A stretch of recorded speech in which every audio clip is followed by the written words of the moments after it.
Welcome to another episode of Mexican in the Kitchen. Today, I don't have a video of me cooking, I don't have a recipe either. I'm staying at my mom's place back in Mexico. I have been here for a couple weeks now, and I hope you like this video.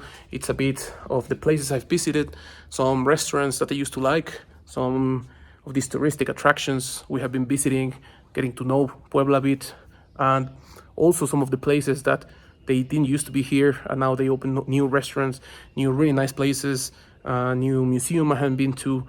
And I hope you like it. Press like, subscribe, activate the bell, all those kind of things, and see you in the next one.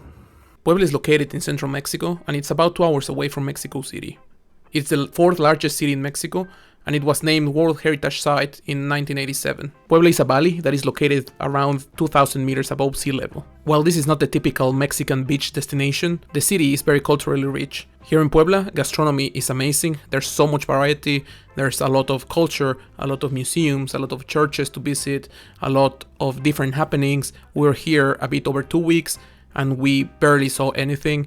There's a lot of things to see, so I'm sure you will enjoy it. The first place I went to is Silver Mariscos. They only do seafood. I had a lovely shrimp and octopus cocktail. They use ketchup as a base, and then they top it with fresh coriander, onion, and avocado.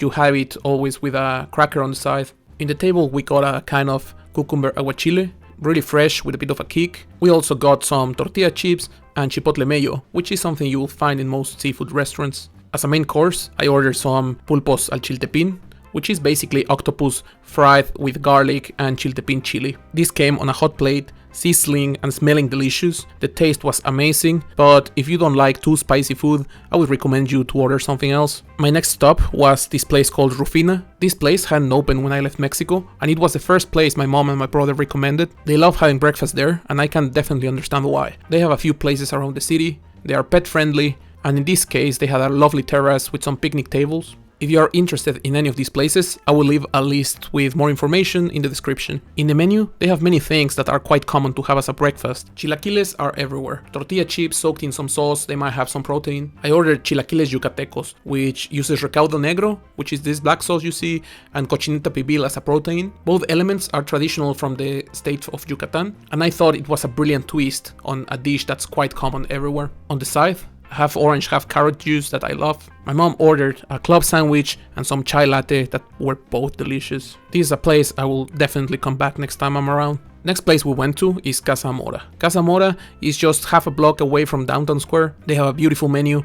It's very traditional but still leaning a bit towards fine dining. Here you will have dinner in the patio of a casona, which are these big, old, traditional, really beautiful houses in downtown. Food was delicious, but just sitting here and feeling the atmosphere, it was an experience itself. First thing they brought when we sat down was torta de agua, which is a typical bread here.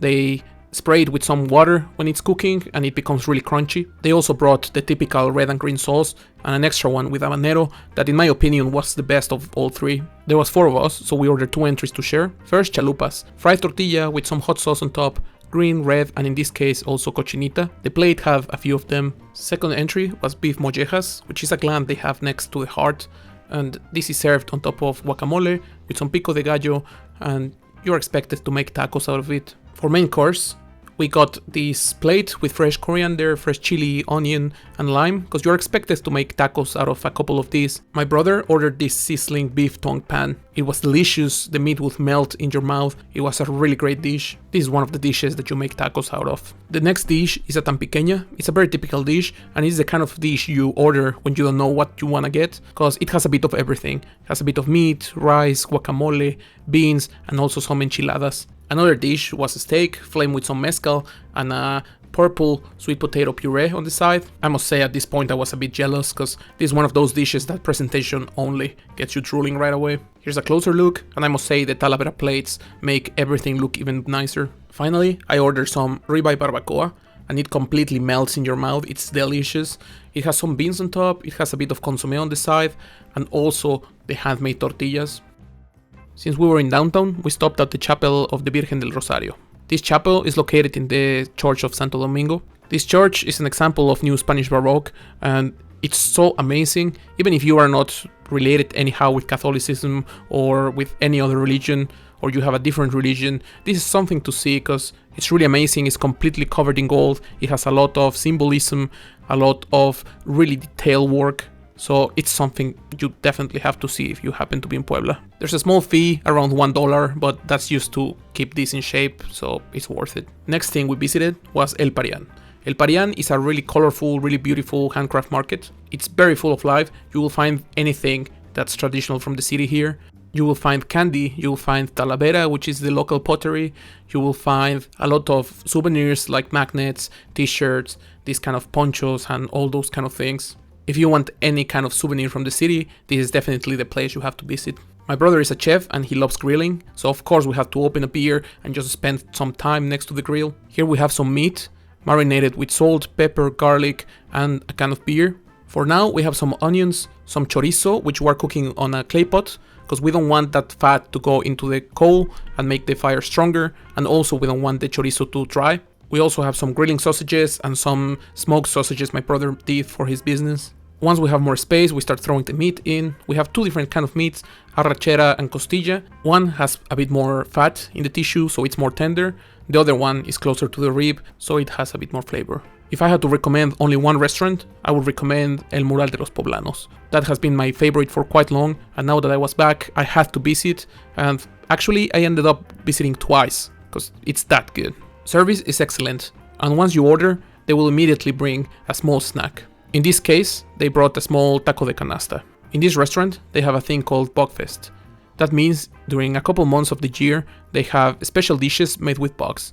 In this case, we ordered as an entry some chinicuiles tacos and also some sopes with escamoles, which happen to be ant larvae. Some people call it Mexican caviar, and they also have a small layer of beans.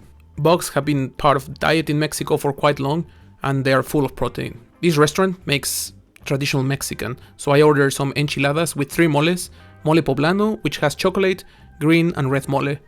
My brother had some pork with green mole. Green mole is made with pumpkin seed, and his girlfriend ordered some enchiladas as well with some poblano mole, which has the chocolate, and manchamanteles, which is made with chilies and fruits. These enchiladas are stuffed with shredded chicken. The second time we came to this restaurant, we ordered some escamoles, or the ant larva. They serve it with some guacamole, some sauces on the side, as it's usual, and then some handmade tortillas. You're supposed to make some tacos out of this. Again, I ordered from the Bug Festival menu. In this case, it's a regular steak, some vegetables, but the mole is made with chilies as usual, and some chicatana ants. My girlfriend went with the same dish I ordered the first time, and honestly, if you don't know what to order, this is definitely the dish I would recommend. Since there's always a space for dessert, we stopped at Puebla La Churreria. This churro place makes the best churros ever. They're really crispy outside, soft inside, they taste delicious. It has been since 1960 here, and there's always a line, but it's definitely worth it. While we were in downtown, we stopped at a small family-owned place called Mezcaleria. They have a large selection of mezcal, they have a lot of mezcal-based cocktails, they have a few drinks like bacanora and pox, these more traditional distillates. If you ever feel like having something more traditional in a small, quiet, really nice music place, then this is the place to be. Next day, we went to Chautla's Hacienda. This place is beautiful, has a lot of history.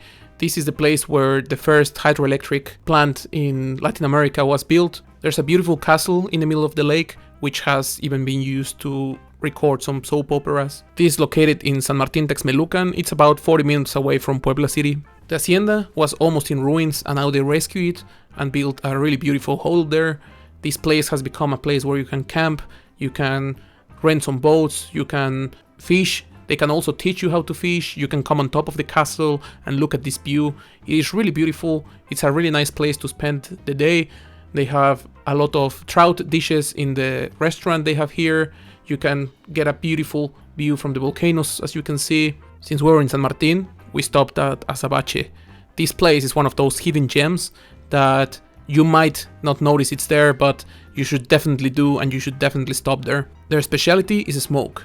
They make smoked pulled pork, smoked sausages, which they make from scratch, and they present them to you in a sandwich or in a taco. What makes Asabachi different is that they serve them with some mashed potatoes, they serve them with some pickled vegetables they make themselves, and you can choose, so it becomes a very, very different kind of sandwich. After that, you have the option to get some hot sauce like salsa macha or some other options they have, as well as some of the special oils they prepare. For weekends, you can also order meat or sausages by the kilo. They also make their own desserts, so you can have a coffee with some cake, cookie or brownie afterwards. I came quite early and I was really lucky because they were trying out some items for the menu to have as an alternative for people who don't eat pork.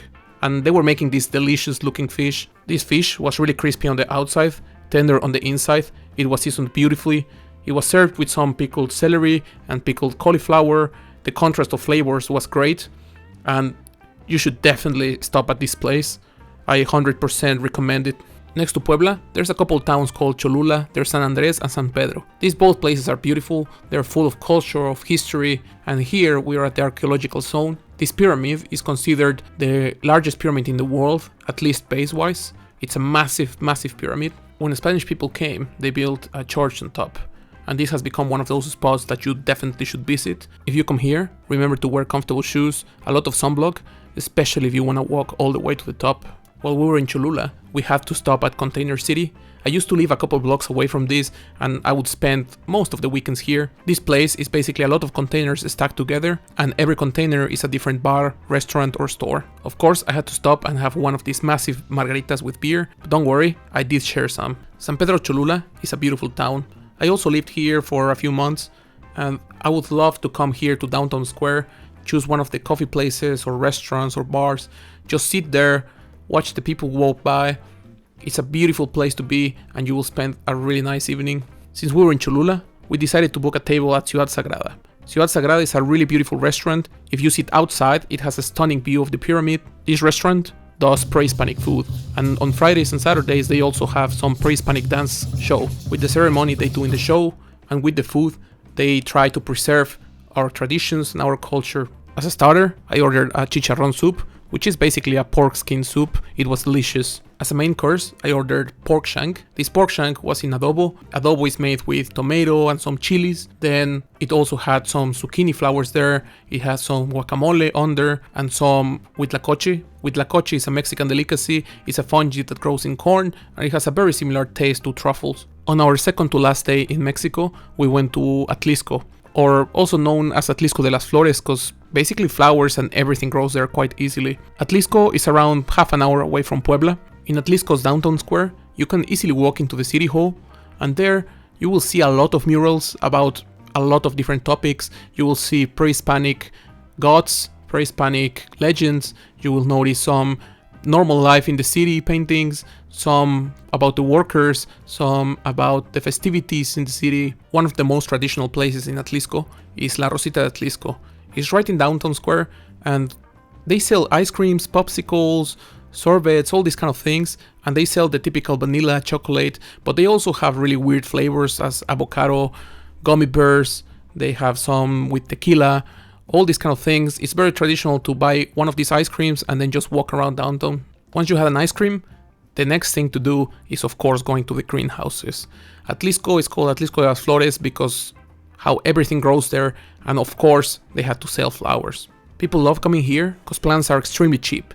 Even if you drive here and you have to calculate the expenses of the gasoline, whatever you eat on the way, it's usually way cheaper to buy these kind of plants. So people come here, buy a lot of plants, take them home and remake their garden.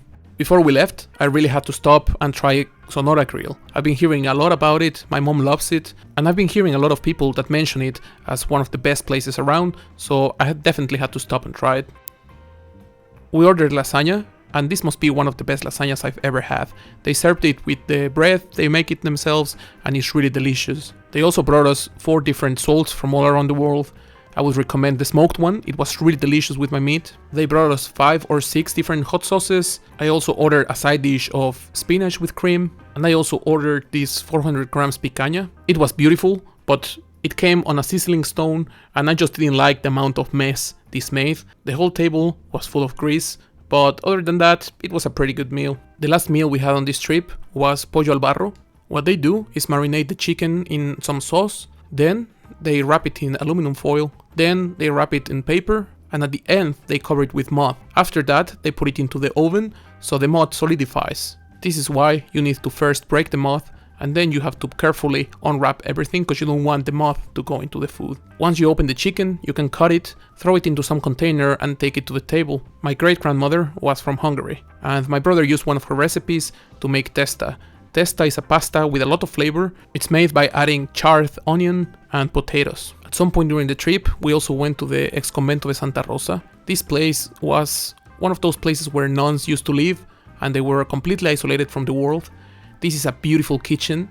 This is the kitchen where mole poblano was born. It's a staple dish from my city. This is also where my mom got inspiration to make her kitchen, so it has the same tiles and it feels oddly like home. Anyone who is in Puebla and loves gastronomy should definitely stop here. It's a really beautiful thing to see. This is what I was doing for the last weeks, and I hope you like it. I hope you enjoyed watching a bit of what I saw, what I tasted, and having a bit of sneak peek into my trip. I hope you liked the video. Press like, subscribe, activate the bell, share it with your friends, all those kind of things, and see you in the next one.